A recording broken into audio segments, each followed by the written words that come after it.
दोस्तों, हम अपने जिंदगी में चाहते तो है बहुत कुछ पाने की, लेकिन हम इसमें सफल नहीं हो पाते। क्या कोई ऐसी तकनीक या कोई ऐसी विद्या है जिससे कि जो हम पाना चाहते हैं वो हासिल कर पाए? तो जवाब है हाँ। एक ऐसी विद्या है जिसका ज्ञान बहुत कम लोगों को है और 100 में से केवल 3 लोग ही इसे सीख पाते हैं। क्या आप उन 3 लोगों में से हो जो इसकी काबिलियत रखते हैं? तो आज की ये कहानी जो मैं आपको सुनाने जा रहा हूँ, ये कहानी आपकी आंखें खोल देगा और आपको असीम ज्ञान देगा जिसका उपयोग बहुत कम लोग ही कर पाते हैं। तो चलिए कहानी शुरू करते हैं। तो एक बार की बात है, एक साधु नदी किनारे अपना डेरा डाले हुए था। वहां वह ध्यान लगाकर दिन भर बैठा रहता और बीच बीच में ऊंची आवाज में चिल्लाता, जो चाहोगे सो पाओगे, जो चाहोगे सो पाओगे। उस रास्ते से गुजरने वाले लोग उसे पागल समझते थे।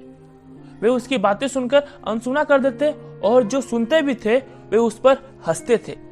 इसी तरह एक दिन एक बेरोजगार युवक उस रास्ते से गुजर रहा था। साधु के चिल्लाने की आवाज उसके कानों में भी पड़ी, जो चाहोगे सो पाओगे, जो चाहोगे सो पाओगे।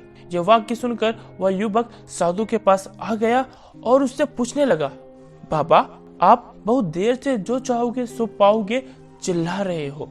क्या आप सच में मुझे वो दे सकते हो जो मैं पाना चाहता हूँ? साधु बोला, हाँ बेटा, लेकिन पहले तुम मुझे ये बताओ कि तुम पाना क्या चाहते हो।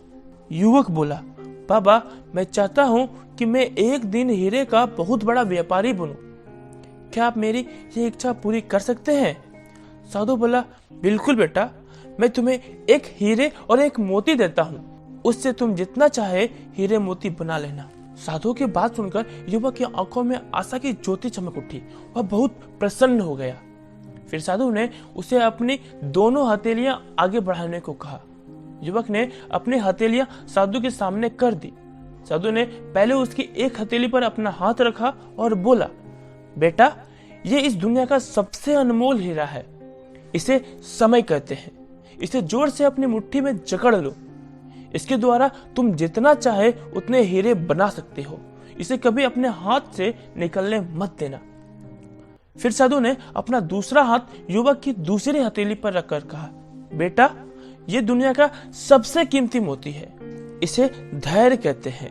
जब किसी काम में समय लगने के बाद भी मनवांछित परिणाम नहीं मिले तो इस धैर्य नामक मोती को धारण कर लेना। यदि यह मोती तुम्हारे पास है तो तुम दुनिया में जो चाहे वो हासिल कर सकते।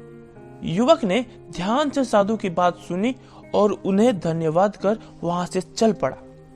उसे सफलता प्राप्ति के 2 मंत्र मिल गए थे और उसने निश्चय किया कि वह कभी अपना समय व्यर्थ नहीं गंवाएगा और हमेशा धैर्य से काम लेगा, धीरज से काम लेगा। कुछ समय बाद उसने हीरे के एक बड़े व्यापारी के यहाँ काम करना शुरू किया और कुछ सालों तक वह दिल लगाकर व्यवसाय यानी अपने बिजनेस का हर गुण सीखता रहा और एक दिन अपनी मेहनत और लगन से अपना सपना साकार करते हुए हीरे का बहुत बड़ा व्यापारी बन गया। तो दोस्तों, आपने देखा ना कि कैसे कोई इंसान इन 2 मंत्र यानी समय और धैर्य के बदौलत जीवन में कुछ भी हासिल कर सकता है। दोस्तों, आपके जिंदगी में वही होगा जो आप चाहते हो। बस ये 2 मंत्र याद रखना, समय और धैर्य। धन्यवाद। वीडियो कैसी लगी कमेंट में जरूर बताइएगा, क्योंकि मैंने पहले ही बताया है कि कहानियां आईना होती है हमारी जिंदगी का और ये कहानियां हमें जरूर सुननी चाहिए। जीवन बदल देने वाली कहानियां हमें रोज सुननी चाहिए और ऐसी जीवन बदल देने वाली कहानियां यहाँ रोज आती रहती है। जय हिंद।